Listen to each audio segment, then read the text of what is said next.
A better life begins with Share Recovery. Call 888-743-3751 or go online at www.sharerecovery.com.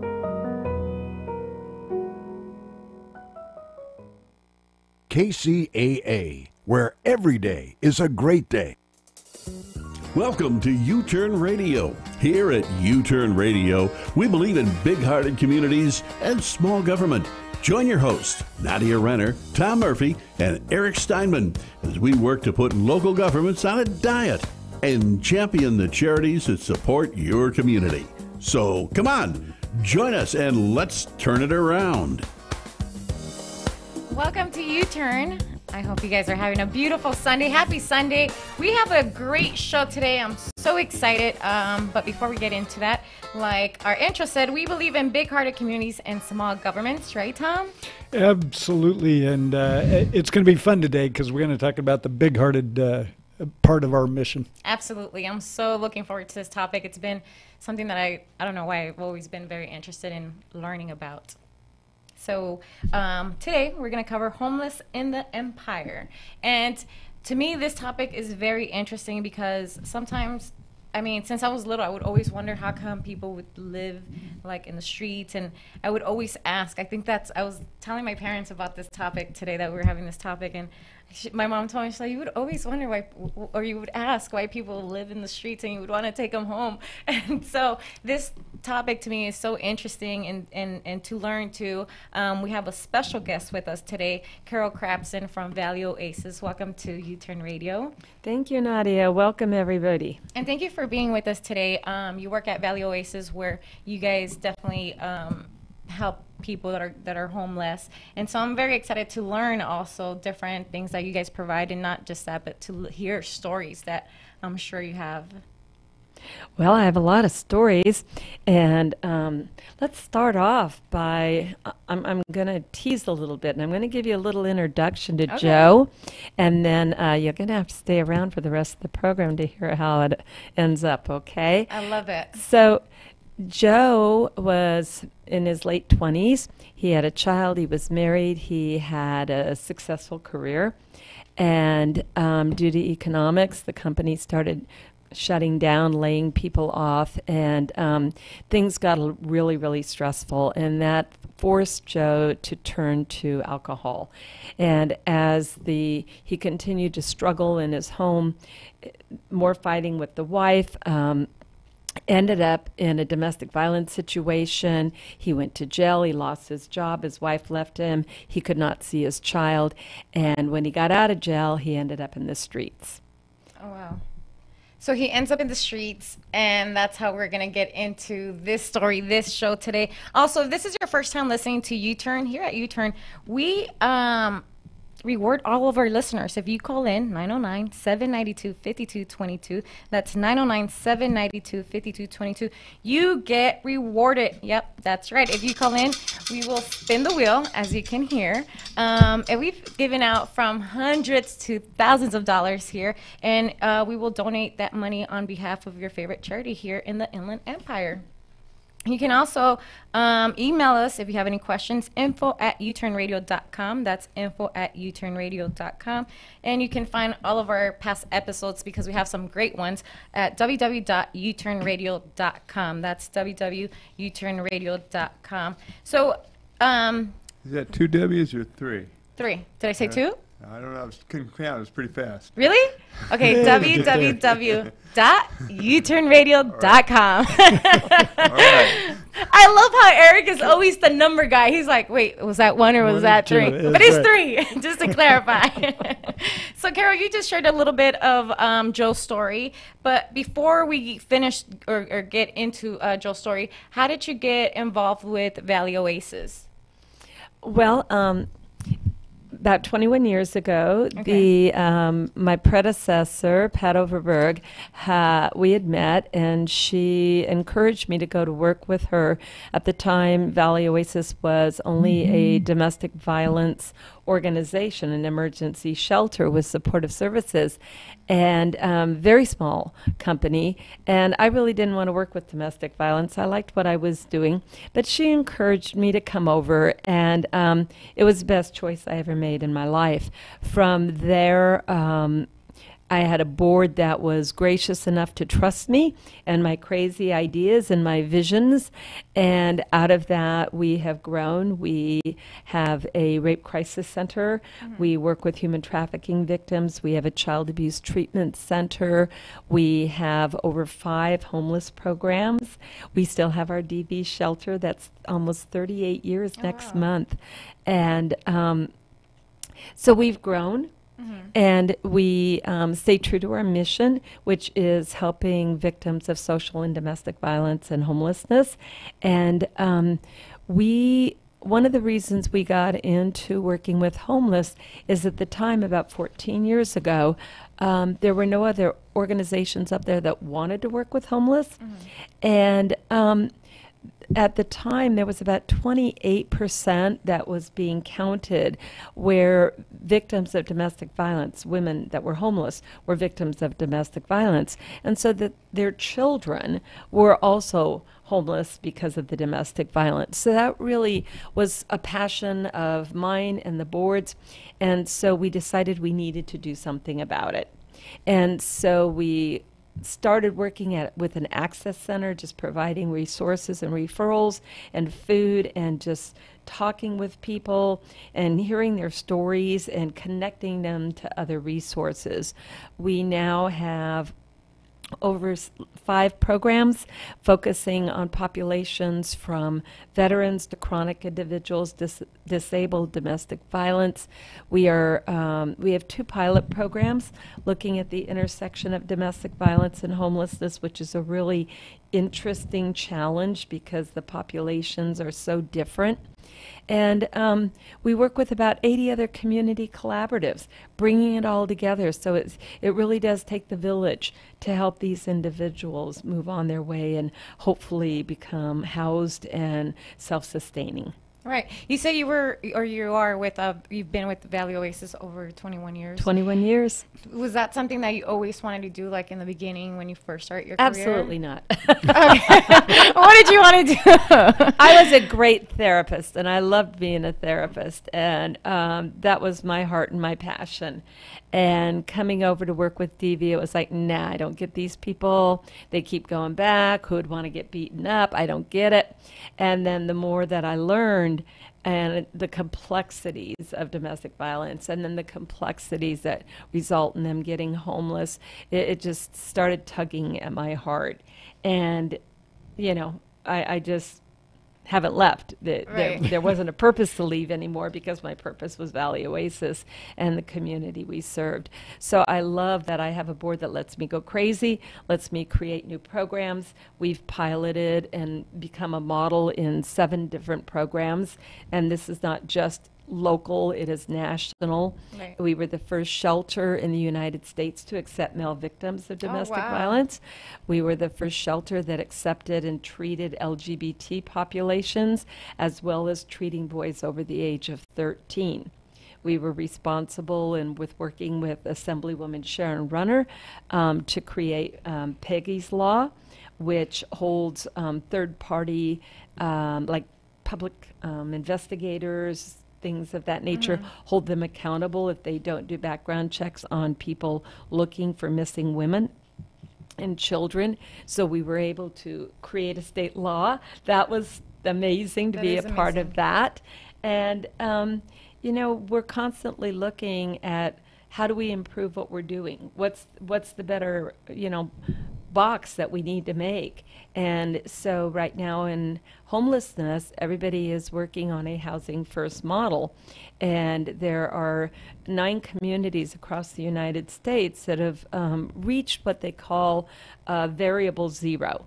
I bet you want to know what that is. I definitely do. I was just about to ask you. I thought so. So variable zero is where all the known homeless that are in your community are housed. And then as soon as a new individual falls into homelessness or becomes homeless, they're immediately assessed, attached to services, and found housing. So we know that we will not ever end homelessness, period. Right. But the goal is to reach this variable zero, knowing sometimes we'll have 1 or 2 or 7, but then we're going to get it back down to 0 again. More or less, what's the average rate of people being homeless, just in general, you would say? I'm not sure of your question. Like, is it like a high, like, do you see it more often? I mean, how is it increasing or is it decreasing? Well, you know, Would that you say? depends on what area. Right now, with the homeless count in Los Angeles County, some areas showed an increase, some showed a decrease, which was really cool.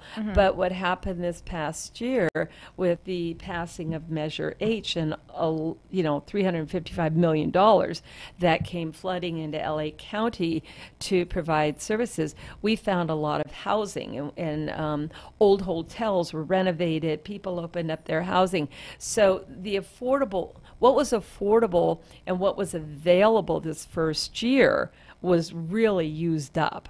So it's going to be interesting this year. Although we're not being able to build fast enough. Right. And rents have gone up.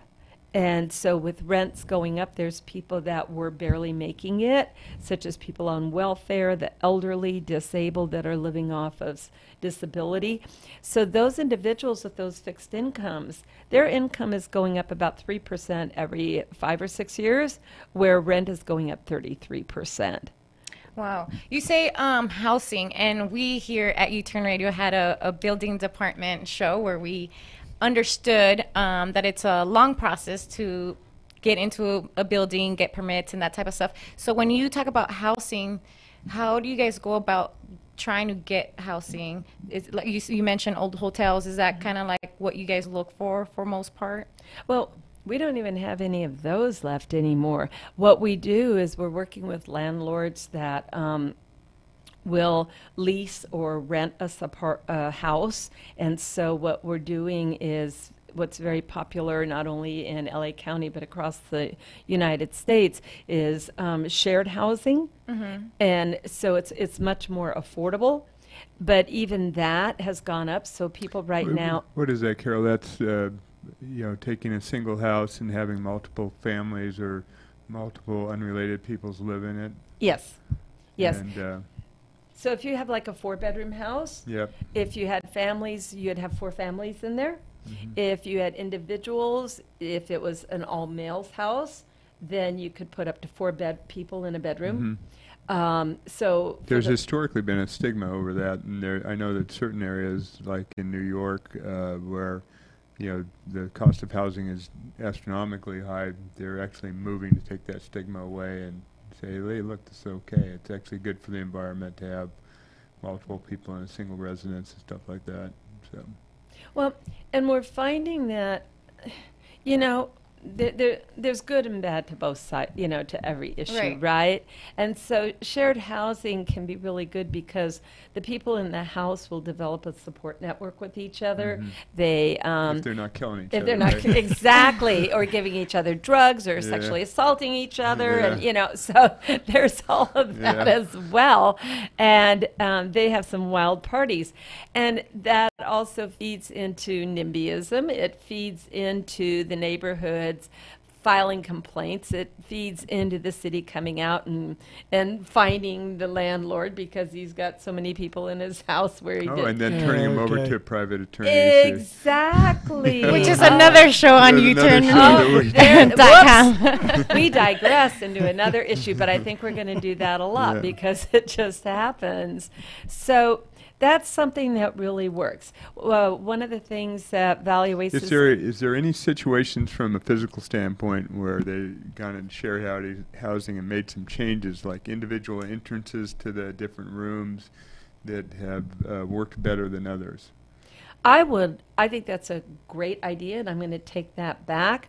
But right now, landlords are not in the business, unfortunately. A lot of them have big hearts, and they're opening up their houses to a certain degree. Yeah. You know, they're not putting the pools in the backyard. They're not making individual access to one bedroom. They're not building units where each person has their own separate bedroom. You know, they've got a house and they're sharing it, and that's really awesome. And it definitely is. Well, that may be because they don't want to, or because the city or county won't let them, even if they wanted to, for maybe 2 or 3 years, and maybe $20,000 or $30,000 for permits. So there's also the other side of our equation, which is and even like we talked about the increased rents. That's a result of more demand than there is supply on the housing side. And if you can't build anything, your supply is going to be reduced as a result. And I think that was certainly a reasonable conclusion from our show related to how the building department works here in San Bernardino County, that you just can't get anything done. They won't even talk to you for 2 hours when you go in there, and after a little bit of that and a non-service related experience, there's not a whole lot of people that want to subject themselves to all that. And it has an effect when you follow it all the way through. Then less housing stock is being developed. The cost of housing is going up. That affects people that at the fringes, and elderly, and people going through job transitions and stuff like that. And you're going to have more people ending up homeless as a result of that. Well, if we're going to get political, then the other thing that's happened. I don't think that was political. That's just economics. Okay, let's go economics then. One of the things that happened is that, people for the longest time were making $7, $8, $9 an hour and not being able to live on it. And so now we're looking at going into this $15 an hour. Well, that would have been great if people would have stayed full time making $15 an hour.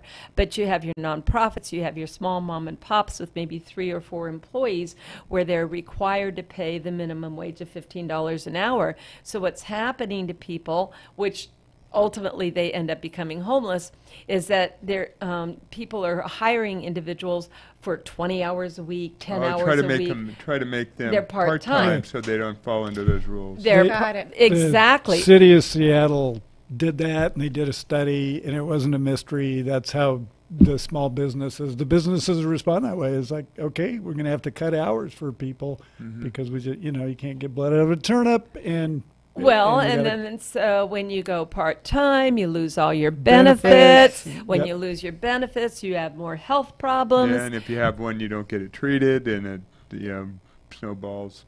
Exactly. That type of thing. Exactly. So there's a lot of issues that I think are contributing right now to not only the level of homeless, but unfortunately what I think is going to be a projection of more homeless. Yeah. What by gender and maybe age group, what I guess social group is most likely to be homeless?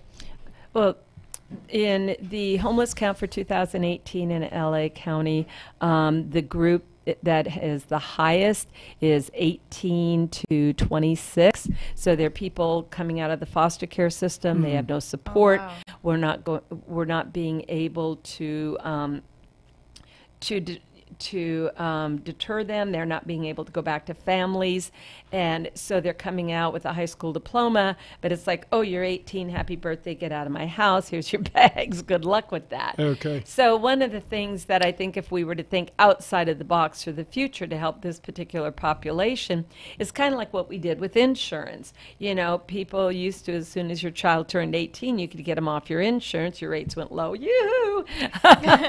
Now parents are responsible for keeping people on their insurance till they're 26 years old because so many people can't afford medical insurance. Absolutely.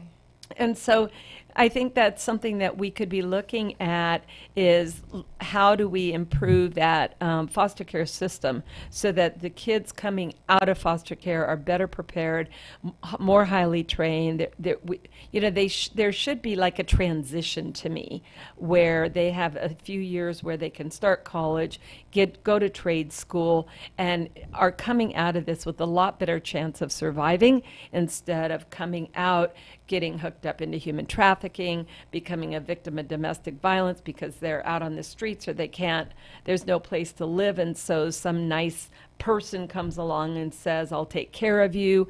And Sometimes those people are nice, huh? Some they're nice, sometimes they're not. Yeah. Yeah.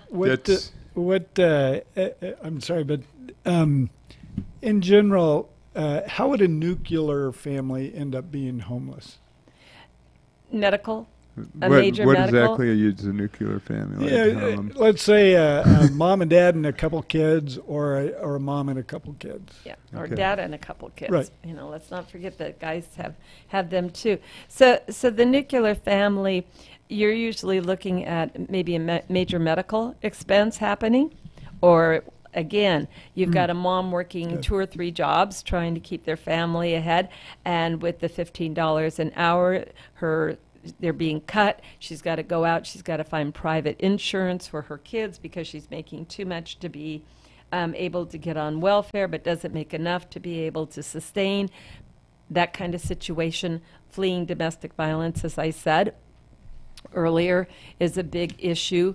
But any usually major, if you stop to think about it, most of us are one paycheck away from possibly being homeless, or one devastation of I think something. there's a study on that says that exactly that over half of the people in America have less than $2,000 of savings. Yeah, as a matter of fact, on the CSUN, there's a report, and here in the San Bernardino County, the most people that are on shelter are family, like nearly 100% more than women, men, etc. But it's usually families, which is sad because now it's the kids too that and being a parent, I can only imagine not being able to provide for your children must be very devastating. It is. It's very devastating. And then what happens is, you're desperately trying to get a roof over your kid's head and something other than a motel room for the next 30 days, which that's better than nothing. Right. But what happens after that 30 days?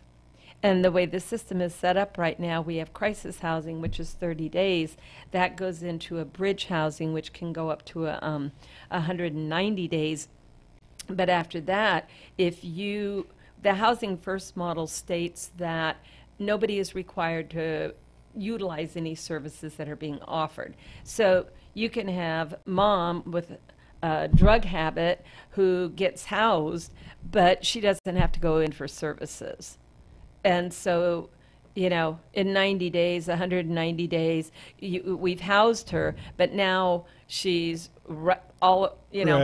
she's still using. She hasn't been put in a program. She doesn't want a program. She doesn't want to stop. She's right back out on the streets again, and she's not available for services for a year. So she's used her 190 days. Now her and her kids are back out on the streets again. Gotcha. Okay. More or less, how much would you say that it would cost to, whether it's to feed one person or a family? Well, it depends on where you're sending them to eat. Or just to take care or help a homeless person to get back on their feet. I know that it's depending on time, but usual, maybe a daily cost if that, because I know you mentioned, let's say they go to hotels or motels, but how much, can they also do that for, So as far as your guys' programs or just programs that are out there, how much does it kind of cost, more or less? Well, for a shelter bed night, everything's bed night. So if the 4 of us were a family and we were homeless and we went to the shelter, then the shelter, whoever was running the shelter, would receive $70 for each one of us.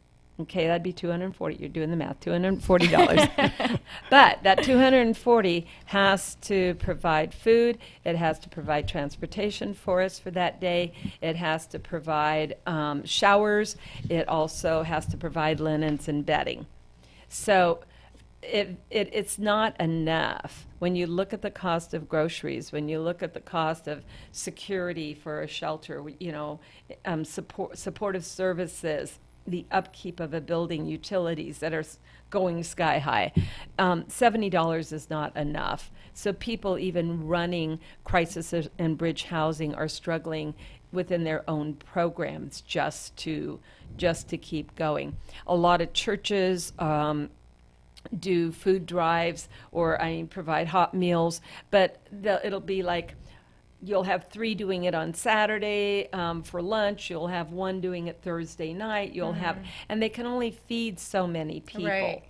And what's trying to be pushed through in our area is that the city doesn't really want homeless down the main boulevard. That would be like looking at homeless people laying in front of those beautiful stores down there in the outdoor mall, and you've got your trees and it's gorgeous and it's a place you take your family and walk around. So imagine having maybe 20 or 30 homeless people camping out on that street.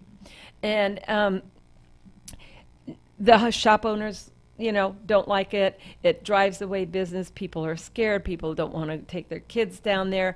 And they don't stop to wonder the story that's behind it. Right. And the problem escalates where if you give them $5 because the kids haven't eaten in 2 days, or you give them $10 and you think you're doing something good, it kind of reinforces them going back to that lovely street because people are giving them money.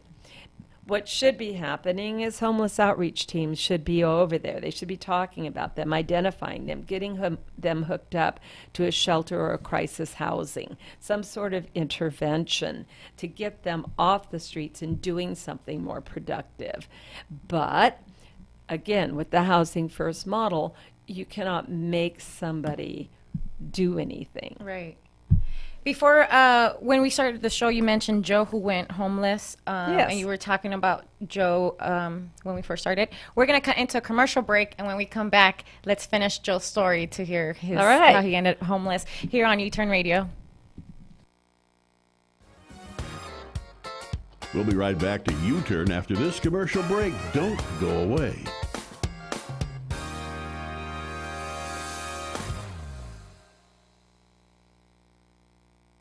The Humane Society of San Bernardino Valley, protecting animals for more than 4 decades. The Humane Society's mission is to prevent cruelty and neglect to animals and to provide for the health and well-being of animals with an emphasis on spay or neuter programs to prevent pet overpopulation. Visit the Humane Society of San Bernardino Valley for your pet's medical needs, 909-386-1400, or visit hssbv.org. The Humane Society of San Bernardino Valley, a leading nonprofit organization in caring for all animals in need. Come soar with us. We're Zip Lines, located in the San Gabriel Mountains, right next to Mountain High Ski Resort. We offer the thrill of a lifetime, zipping through one of our 2 zip courses that are literally built in the trees. Our Canopy Tour is one of the most ambitious zip line courses in the nation, offering heights of up to 300 feet above the forest floor and lengths of over 1,500 feet. Our mountaintop tour provides another amazing zip line experience and, as a bonus, a very unique experience. Imagine leaping off a tree platform in a controlled free fall. Now, imagine doing it twice. These are not for the faint of heart, but we know you have the right stuff to soar with us. For further information, please visit our website at ziplinesPC.com. That's ziplinesPC.com. You can make sure we hold a place for you by selecting your tour package and date online. That's ziplinesPC.com. Come soar with us. The House of Ruth has been providing life-saving domestic violence services since 1977. Participation in House of Ruth programming is open to all battered women, men, and children. Domestic violence is a public health issue. 1 in 4 women are abused by their partner, and it's 1 in 7 for men. Even 1 in 3 teens are exposed to dating violence in their relationships. If you or someone you know needs help or support, House of Ruth can help. Call the House of Ruth 24-hour crisis hotline, 877-988-5559, or visit their website, houseofruthinc.org. Tom, Nadia, and Eric are back with more only on the U-Turn radio show right here on KCAA. Welcome back to U-Turn Radio. With us, we have a special guest. We have Carol Crabson from Valley Oasis. Thank you so much for being with us today. Our topic here at U-Turn Radio is homeless. And for the people that are just tuning in and they didn't get to hear Joel's story, why don't you recap Joel's story, who went homeless, young guy too. Yeah, Joe was in his late 20s. He was married, had a child, had a job. Economics did a downturn. The job started laying people off. Joe had become very depressed, very stressed out. He turned to alcohol to be a self-soother, kind of self-medicating, which caused problems in the home. Ultimately, him and his wife got into a domestic violence issue. He went to jail. He lost his job, and he ended up on the streets. So before we get into the details of how he came to you and your help and how I'm assuming, and I hope it's a successful story. How much does the government have, or what type of government programs is there just in general for people that maybe have a Joe story or just lost their job and they don't have families, or any of those type of stories that you probably come across? Well, when you say government, HUD from the federal government is sending down a lot of money for permanent supportive housing and permanent housing for the homeless. And that, of course, is channeled to the different states, which is then funneled down to different continuum of cares in each county, and then dispersed amongst many nonprofit organizations. And this can be mental health organizations, DV, development organizations, real estate organizations, homeless service prevention, drug and alcohol. So many different types of service providers qualify for these federal dollars. There's also city ordinances and monies being brought down. I'm sure that everybody has heard of Proposition HHH in the city of Los Angeles, which just flooded in millions and millions of dollars. And then the county passed Measure H, which was a 0.25%. It was just absolutely unheard of, and those of us that were pushing for it really were just beyond ourselves when it actually was passed. There's such compassion by the people to help resolve this problem. And so for 10 years, we in Los Angeles County, Measure H dollars, which is estimated to be about $355 million a year, is being channeled through nonprofits to be able to provide various types of housing, from crisis to bridge to shared housing, permanent housing, shelter, also prevention dollars, some flexible funds, and then diversion. So that the money flow, if you will, is from the taxpayer to either the federal or the county or maybe even a city, and then through nonprofits. Yes. Okay, gotcha. And in general, what percentage of like your budget would be government funded as compared to local donations? We're at about 80% governmental funded. Okay. And then the rest comes from private organizations? Private grants? Foundations, donations, fundraising efforts. Okay. Depending on the county, does that matter as far as like the homeless budget as well? Like LA has a different budget than San Bernardino, and does it matter? How do you guys get those budgets in general? Well, like I said, with all counties have continuum of cares, and some of them have multiple. In San Bernardino County, I would guess most of the money comes to the San Bernardino County Housing Authority, and I don't know how that money trickles down. Probably very similar, going to different nonprofits, and I'm sure that they get funding from HUD. Because what HUD does is every year it releases what they call a super NOFA, and NOFA stands for Notice of Funding Availability. And so any continuum of care in any county, in any state, can apply for these funds. And a lot of it is based off of the number of homeless that are in the county. Right. Right now they might put a little incentive on counting homeless people, wouldn't It does. it? Yeah. It does. Do they? Is there a They certain migrate.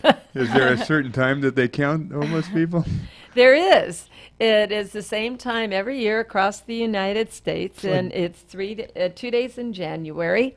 And there's a story behind that. Really? Because I thought, why in the heck are you counting in January? Right. And the first original homeless They think count, people go home for the holidays. that would be a nice story, but darn, it's not the right one. No, what happened was the very first homeless count was in New York City. And they wanted to be able to really try and capture as many people as possible in that count to get an idea. So they figured January was the best time. It was the coldest month, the snowiest, etc. And so all the shelters were filled.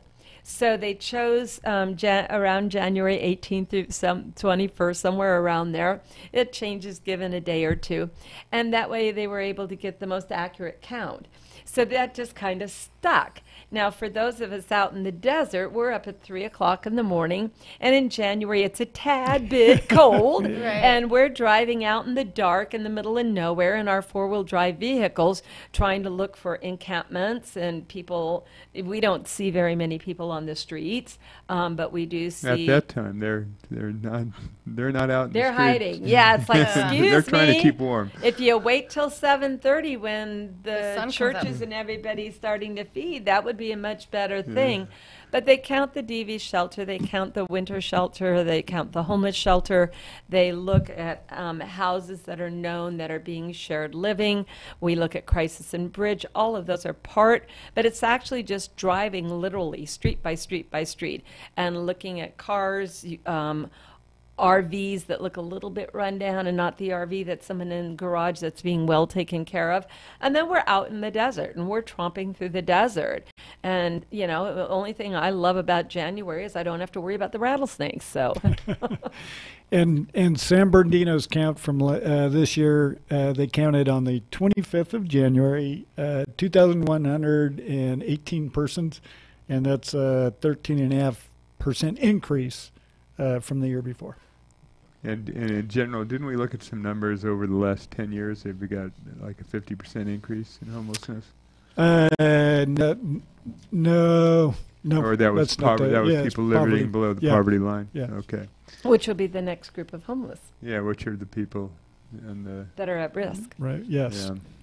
Now, Kara, I have a question for you because I feel like sometimes when we see people that are homeless, some almost think that they all have mental problems or there's something wrong with them, but not necessarily. In your experience, what you've seen, not everybody has a mental issue, right? Or not everybody is a drug abuser. Like there's some people that really just go homeless. You know, the numbers for mental illness, just in general, if you listen to how many people are being reported, whether you're homeless or not, has just gone out of the Increased. roof in America. And I don't even want to.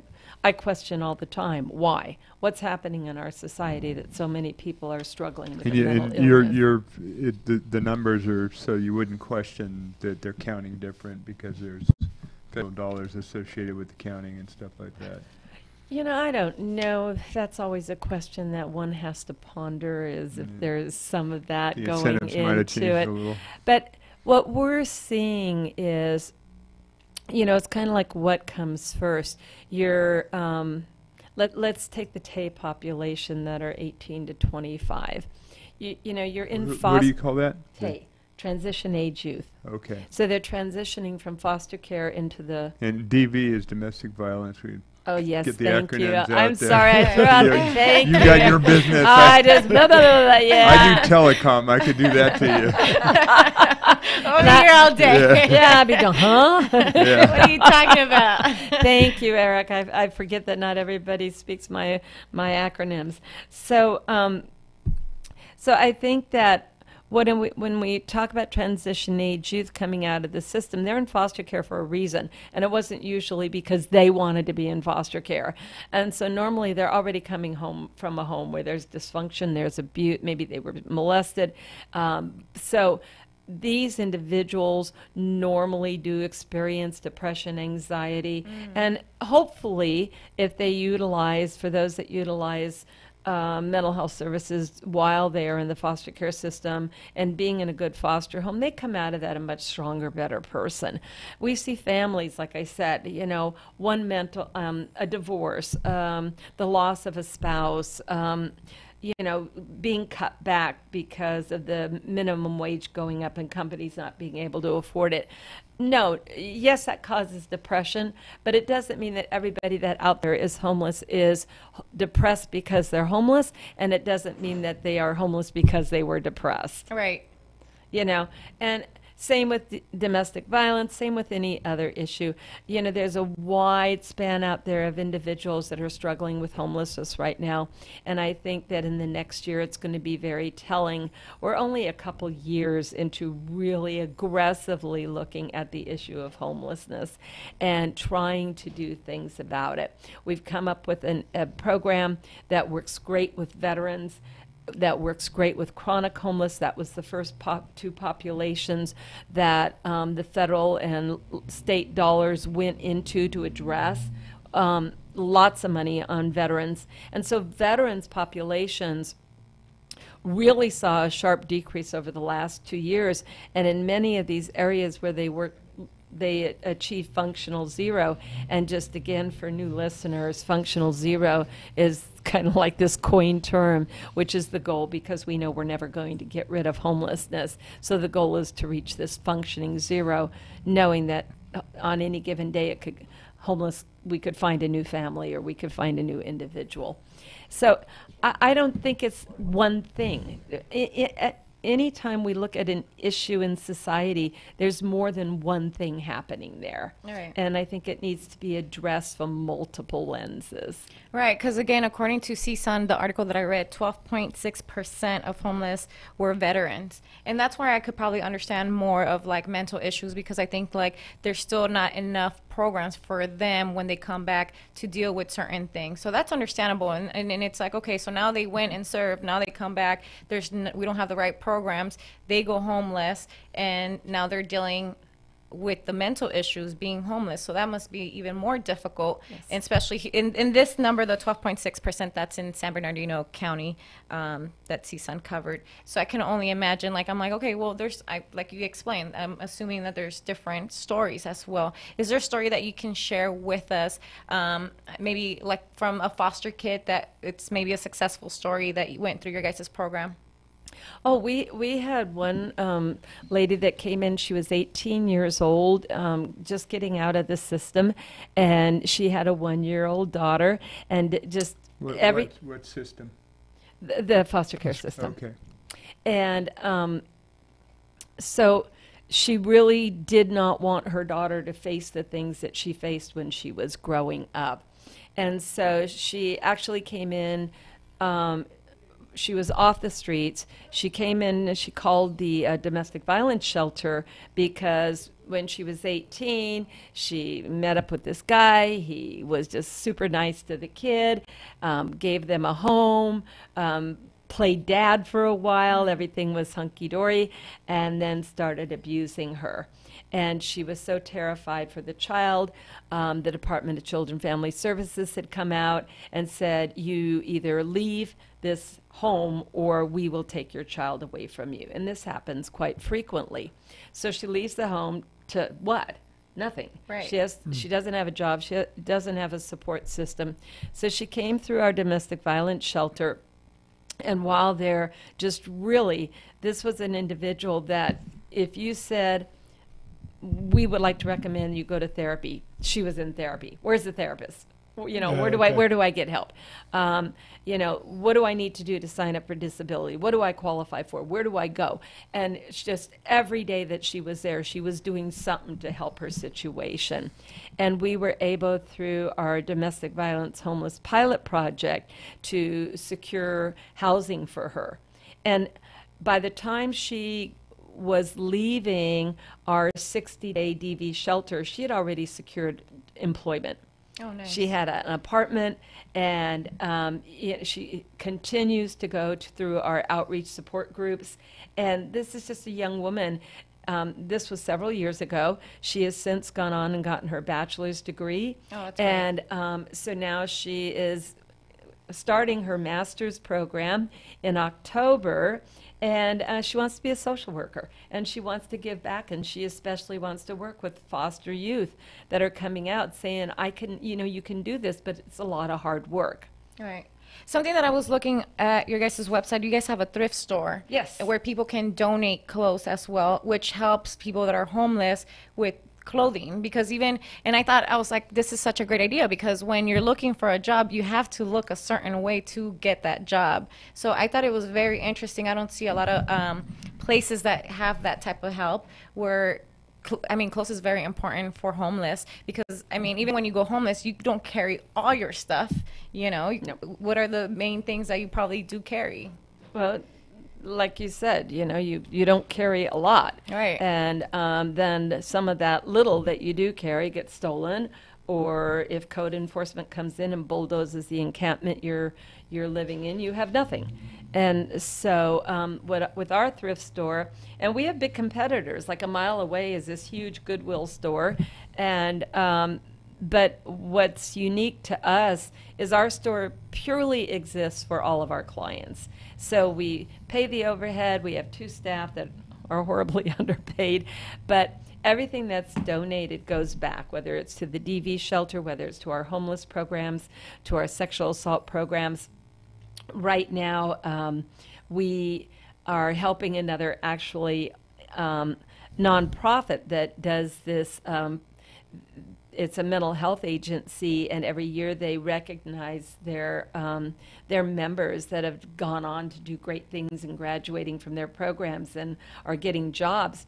And usually they do a clothing drive, and this year they weren't able to do that. So our shelter is kind of getting involved with that to put aside nice dresses and nice coats for men, so that when this event comes for these individuals, they can come in and get clothing. But we not only do we have clothing, we do that with linens, with towels. We're constantly doing drives to request if we're setting someone up in their first apartment, although it's used stuffed, we will give them enough plates and glasses and silverware for them to be able to eat. If we have a table, we'll give that to them. No charge. And so, like I said, everything that we do, we barely make it off of donations, and we do sell things. But if we have a client and we know in a week, say they're leaving the domestic violence shelter, and we secured an apartment for them. So we use flexible funds, and we go buy them a used refrigerator, we get them a bed, then we take them down to our thrift store. They get pots and pans and glasses and anything that we have. And so that's their setup for their new home.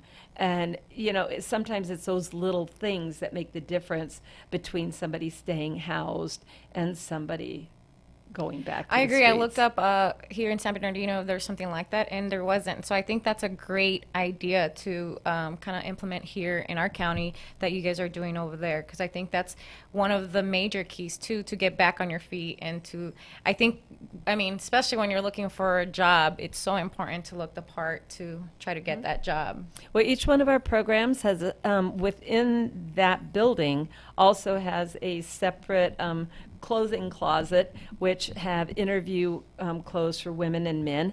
And the other thing we do is we utilize our thrift store as training for retail for our for individuals that are interested, so they can go down, they can volunteer, that makes them feel good, it gives back their confidence, they're giving back, but we're also teaching them skills, and so that they can put that on their resume, and that helps them get jobs as well. Especially if they fall into that bracket, the 18-year-old bracket, Yes. and if they're coming off a foster home. I think that's so important, because when I graduated high school, I don't think... Transitional youth. Age youth. Transitional age youth. Right. I would not be able to, I think, get a particular job after 18 to provide for myself. I think I would have to have multiple jobs, and I didn't even have the experience at that alone. So I think, the fact that you guys have that's great for these kids too. Thank you.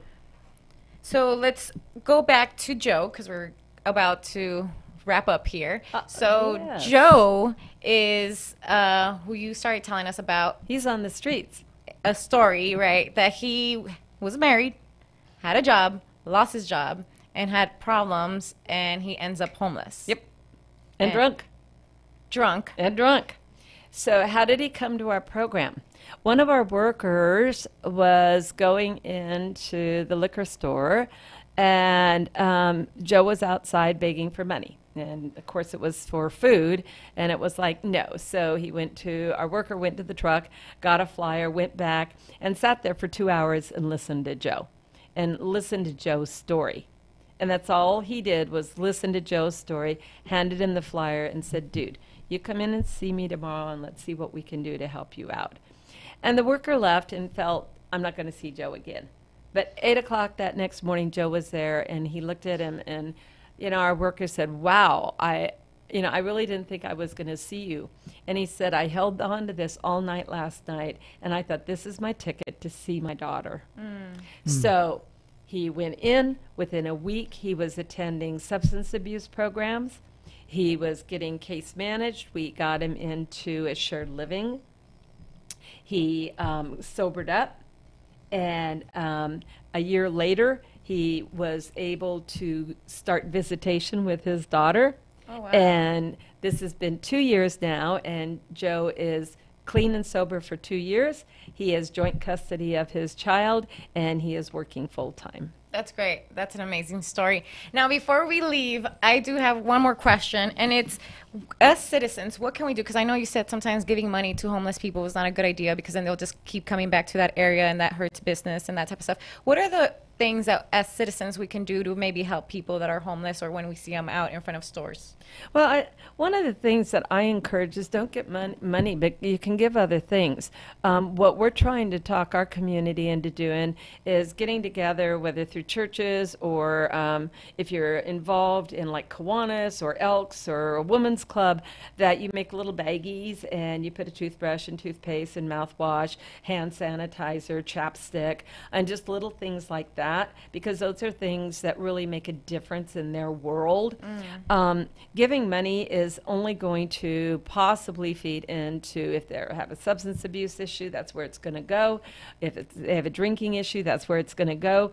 And so, the other thing is get connected to a local church or faith-based organization or nonprofit and donate. Donate your time. Donate clothes. Donate, like I said, these things that, you may not like your set of plates. Use that as an excuse to go buy one when Kohl's has a sale or something, and donate it. So that find your local homeless program. What are they do they have storage? Can they go out and give these type of things?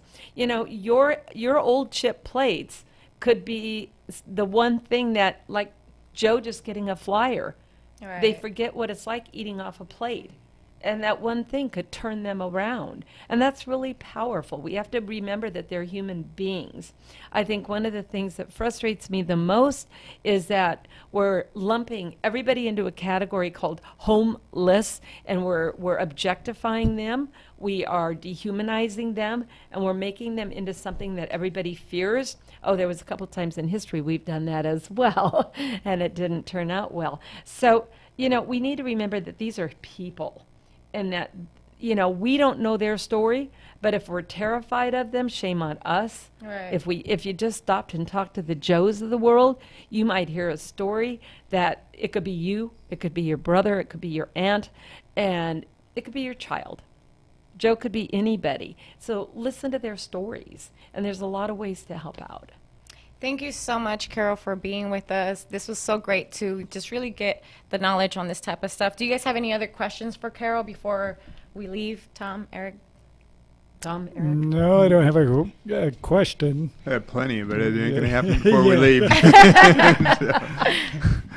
We do have the dial, though. We have the dial. Yeah. Shall we spin the wheel? Absolutely, yes. Are you going to explain why we're spinning the wheel? So we usually here at U-Turn Radio, if you call, we get to spin the wheel, and we donate money to your favorite organization, favorite charity operating here in the Inland Empire. being that you're here with us and share your story and what you guys do over at Valley Oasis, we're going to spin for you. And Tom just $1,100. And we're going to donate. Spin wheel today. We're going to donate how much? $1,100. Did I not say that clearly enough?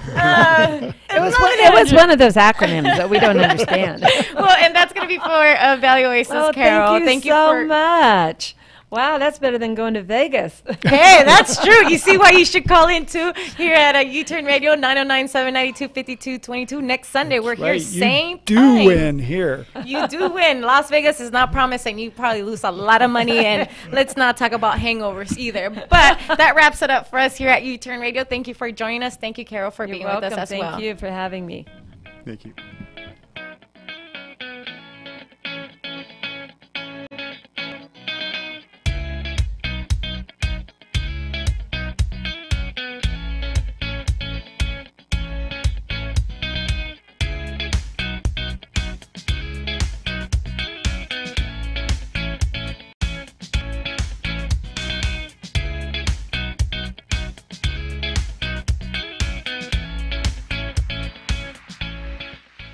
KCAA Loma Linda, 1050 AM, 106.5 FM, and now 102.3 FM. Your NBC Sports Radio update starts now. It all comes down